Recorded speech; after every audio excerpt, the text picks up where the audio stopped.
Welcome back, everybody, to another edition of This Week in the XFL. I'm your host, as always, the referee representing XFL Newsroom. The number one source in XFL news, and we have a huge week for you. We went to the press conference for the XFL training camps here in Houston, so we have a lot of footage of that. We spoke to Commissioner Luck, and we have some other news items to talk about. But before we get started, we just wanted to remind you that we have another giveaway going on. You can win 2 tickets to any XFL game this season. All you got to do is like, comment, subscribe, and join the Discord. Click the link down in the description for that Discord and hang out with a bunch of other like-minded XFL fans, just like me and you as well. And if you get up to a backup status and you do all of those other things, you will get an entry. And if you're already subscribed to the YouTube channel, every other like and comment counts as another entry. So sign you up and good luck. So we talked about the XFL training camps. We're not going to start off with that because we have a few other items to kick it off with. We are going to start with a somewhat major story.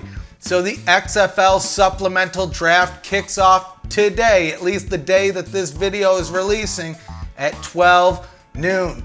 We've heard there's about 250 players in the draft, but we wanted to go over some of the specifics. So I know a lot of people were wondering, is this going to be streamed online?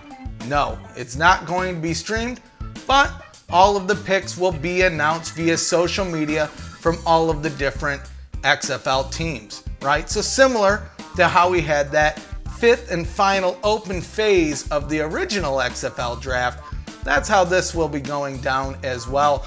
So again, this will also be in a snake format, right? And every team can pick as many times as they want until they fill up their 70-man roster. So we've talked about this already a little bit. There has been a little bit of churn already. Players either not signing the contract or getting picked up by practice squads or other different scenarios. This is the chance for the league to kind of fill those open spots before we hit those mini camps, right? Because those are around the corner before we get to that training camp in January. So we have the snake style draft. I love it. It's unfortunately not going to be streamed like we mentioned, but hey, stay tuned to xflnewsroom.com. We'll keep you posted as the draft picks are announced, so sign you up there. We kind of spoke about the mini camps, so there's not a lot known about where the teams are going to be for the smaller camps, the ones coming up here in December, but we do now know at least where the Wildcats of Los Angeles are going. They're heading up to Vegas, baby, to UNLV, right? And Vegas knows about the XFL. They were there originally with the Outlaws, and now we have the Wildcats will be taking care of their business, at least the early business, up in Vegas. So good. Wish I was a little bit closer. I would check it out. I'm assuming the Houston Roughnecks will be at TDECU. Hey, only time will tell. Only time will tell. So now on to some fan engagement news. So a few weeks ago, we spoke about the XFL's Football Advisory Network, or FAN for short, right? And that was opened up for season ticket holders. Well, this week, the wait is over. Now anybody can go sign up for an account. Just head over to footballadvisorynetwork.com, and there's a whole bunch of things that you'll be able to do. Now, right now, to be honest, there's not a lot there, but there are a few surveys, there's a few posts, and they really want to use this as a way for fans to help shape the league, right? So there might be a survey on styles of play that you watch, or things of that nature. Or hey, you might even get some exclusive news, some giveaways, some discounts, things of that nature. According to their press release, it's a digital community that gives football fans who love the sport an interactive platform to share their feedback and have their opinion heard on all aspects of America's #1 game and new league, and that's the XFL. That's what we're talking about here. Through participation in surveys, polls, and discussions on a variety of on and off the field topics, members of the fan community will help the XFL design its fan experience and shape its game. So we kind of spoke about that. They want to hear from us to make this experience better than the old league, better than the AAF, and better than really any of the other spring football leagues that have come and gone before it. Football fans can visit xfl.com/football-advisory-network or footballadvisorynetwork.com, like we mentioned, and enroll and join the conversation and learn more. And like we mentioned, you'll also have an opportunity to get discounts, exclusive news, and all sorts of other things. So if you're an XFL fan, you should check it out. I'm there, and you should be there as well.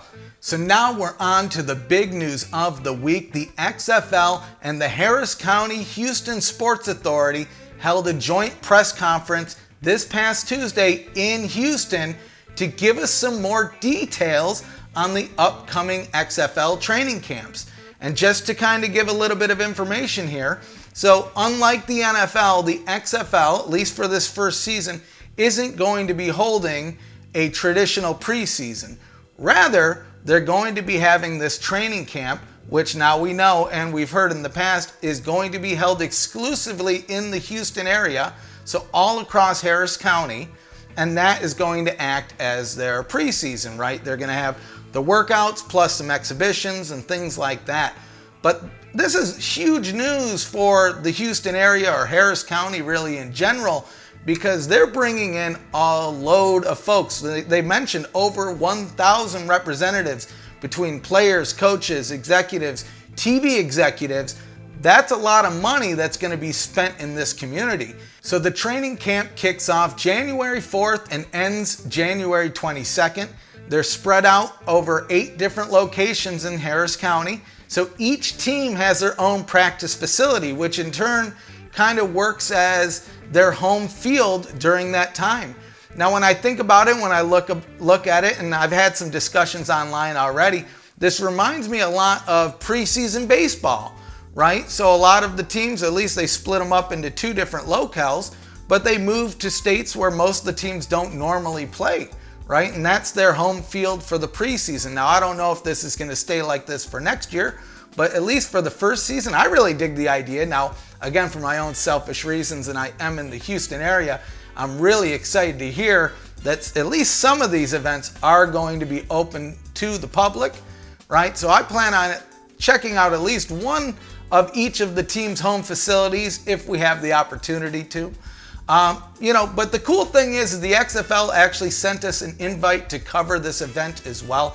And it's really cool to see the leagues interacting with the smaller guys like us and giving us a platform to cover the event. So, hey, we're going to show you some of that footage right now. I knew that we had a team. Brian Cooper, you'll love this. I started saying to Oliver,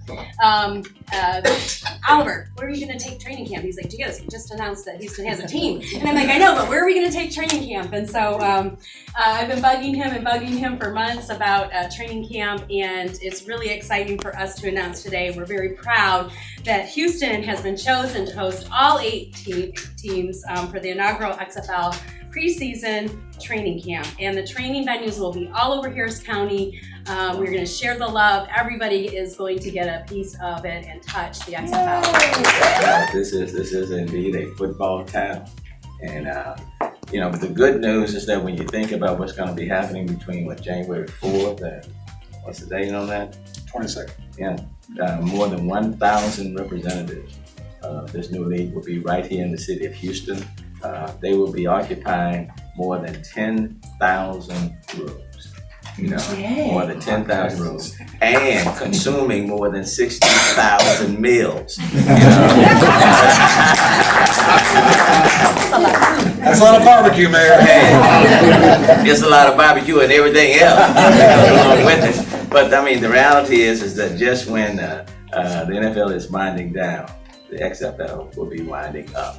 And when you bring all of the 8 teams and the players and the representatives to the city of Houston in January, as Councilmember Jack Christie would say, that's a big deal. And it is a big deal. And we don't take it lightly. That's one of the reasons why I wanted to be here as a part of this celebration. The economic impact just from being here in January would be about $7 million plus. And so that's good. And you know, when you got these football players, they're saying 60,000 meals, but they'll eat a heck of a lot more than that. And then they'll be in the city of Houston. And then in terms of the impressions that will be received with the team being here, it will be just positive PR for the city of Houston. So the very fact, Oliver, that you chose to bring everybody here in January is very much appreciated by all of us. The Harris Houston Sports Authority appreciated, the members of City Council appreciated, all of the business owners and hotels, restaurants appreciated, but just the people in the city of Houston overall. It is a big plus. This is indeed a sports town. And when you have these type of events happening in our city every single day, it is validated as being the sports town, the sports city in the United States. So thank you so very, very much. Look forward to Look, the standing room only. This is a good sign for the Roughnecks' first season at TDECU Stadium. Travis, sell some tickets, baby. So, Mayor, I appreciate the fact you took time during a very busy schedule. And Janice, thanks very much. I have a confession to make. Janice and I cross-dress. Janice has an XFL t-shirt. I've got a Sports Authority. Thank you, Janice, for all the good work. Yeah, we know how to do that. So the last time that we were together in Houston really was back in May when we were over at the stadium and announced that June Jones was returning to Houston to be the Roughnecks head coach.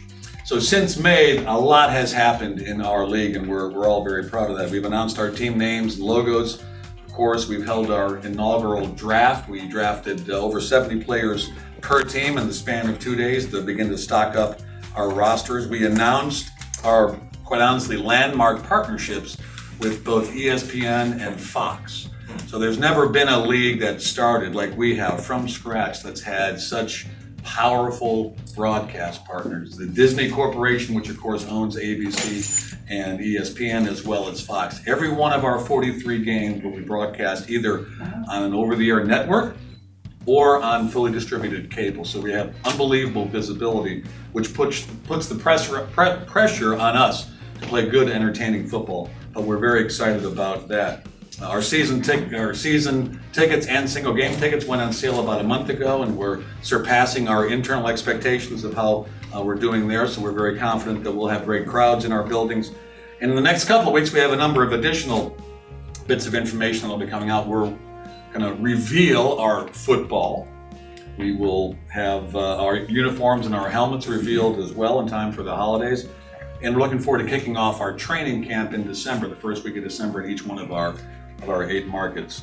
But we're here to talk about January, which is our training camp opportunity, right? With all 8 of our franchises, as the mayor mentioned. So I'd like to, if I could, just walk through that list because it's not so much the fact there are great facilities in this town. There are, right? Facilities for the universities, for the high schools, for the ISDs are really incredible.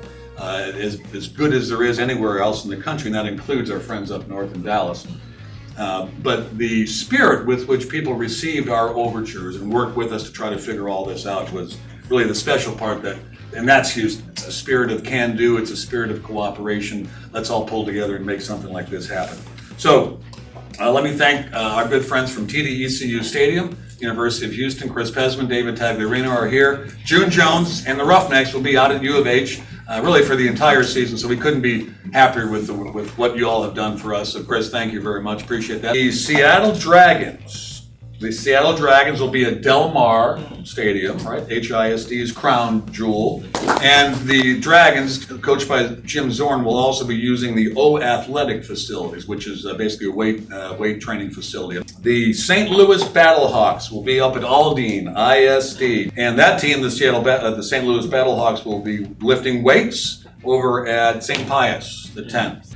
The Tampa Bay Vipers, Mark Trustman is the head coach. They will be up in Humboldt ISD. You'll never hear an XFL person say humble. It's always humble. We know that, right? Let's see. Bob Stoops will be with his Dallas Renegades at Tully Stadium, of course, out in Spring Branch ISD, and they will be working out in terms of weights over at Houston Christian. Our DC Defenders, led by head coach Pep Hamilton, will be over at Rice University. Pep is good friends with Mike Bloom, the Rice head coach, so we expect great facilities at Rice, as you all know. So The Los Angeles Wildcats are over at Texas Southern University at the Alexander Durley Stadium.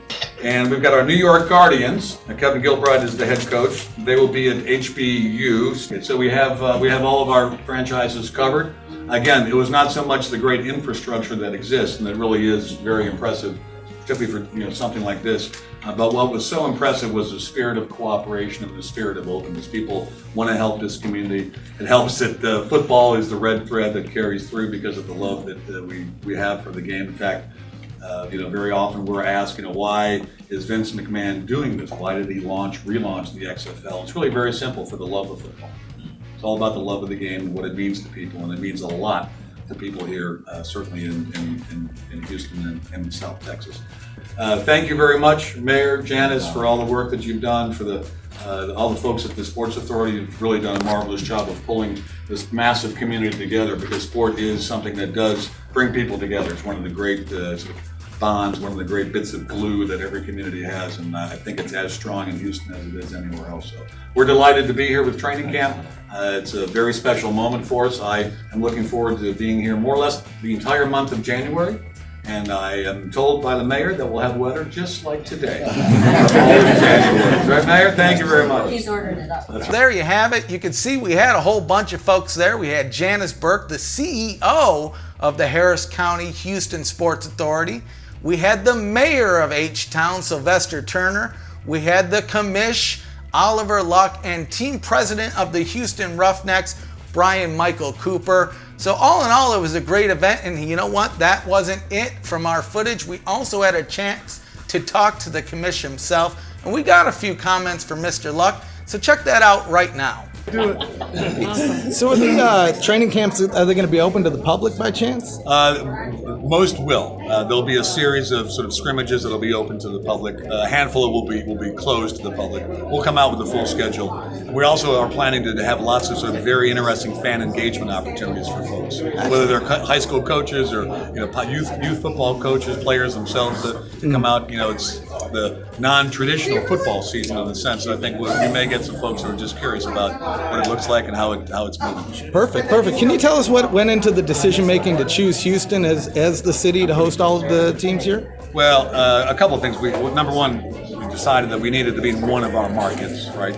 And then we began to look at those markets weather-wise that we think made some sense. And of course, we've got Tampa, and we've got Dallas, and we've got LA, and we focused on those markets where the weather we thought was compatible with a training camp like what we were planning to do. And then at the end of the day, it became pretty obvious that the facilities in Houston, the quality of the ISD facilities, the quality of the university facilities is really unmatched.